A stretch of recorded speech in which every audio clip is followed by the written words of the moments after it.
नमस्कार दोस्तों, मैं शिव नायक आपको स्वागत करता हूं निर्वाण एक अंतिम यात्रा में। आइए हम जानते हैं रोज की तरह गौतम बुद्ध के एक नई कहानी के बारे में। एक बार की बात है जब गौतम बुद्ध जी मगध राज्य के एक गांव में ठहरे हुए थे। गांव से थोड़ा बाहर एक मोची अपने परिवार के साथ रहता था। उस मोची के घर के पास एक तालाब था।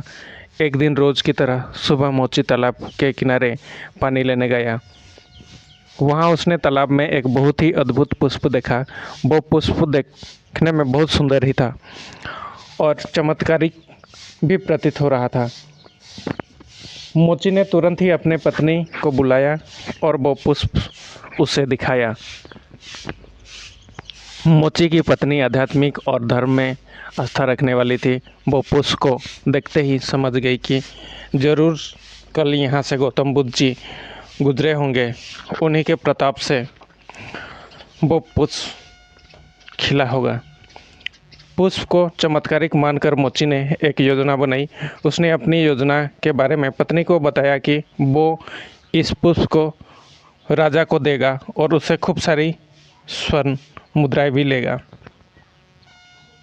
उसकी पत्नी ने भी सोचा कि यह पुष्प उनके किसी काम का नहीं है, इस राजा को ही दे दो, कम से कम कुछ कमाई तो होगी।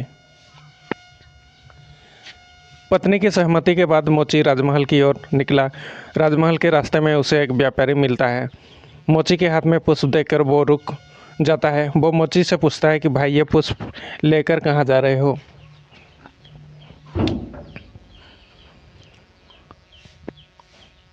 मोची कहता है कि मैं ये पुष्प लेकर राजा के पास जा रहा हूँ। इस राजा को भेंट कर मैं राजा से मुँह मंगा इनाम लूँगा। व्यापारी ने मोची को प्रस्ताव दिया कि तुम में ये पुष्प मुझे दे दो, बदले में मैं तुम्हें 100 स्वर्ण मुद्राएं दूंगा। मोची सोच में पड़ गया। उसने सोचा कि जब व्यापारी इस पुष्प के लिए 100 स्वर्ण मुद्राएं दे रहा है तो राजा तो और ज़्यादा देगा। यही सोचते हुए उसने व्यापारी को पुष्प देने से मना कर दिया। थोड़ा आगे चला ही था कि उसे रास्ते में राजा आते हुए नजर आए, जो गौतम बुद्ध के दर्शन के लिए जा रहे थे।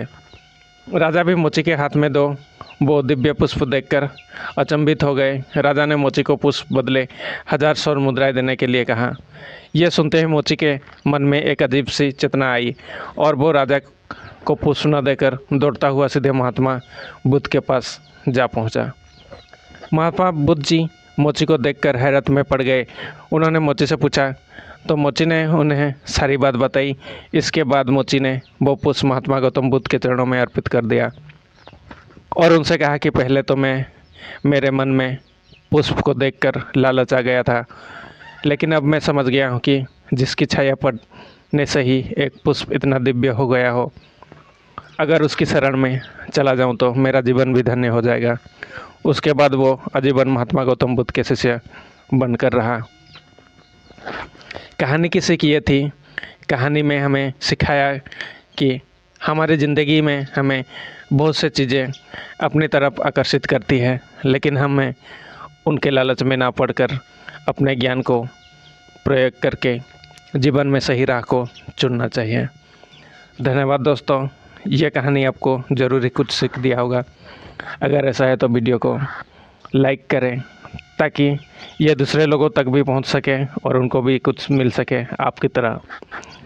और चैनल को सब्सक्राइब ज़रूर करें ताकि आने वाले वीडियो इसी तरह का आपको जल्द से जल्द मिल सके।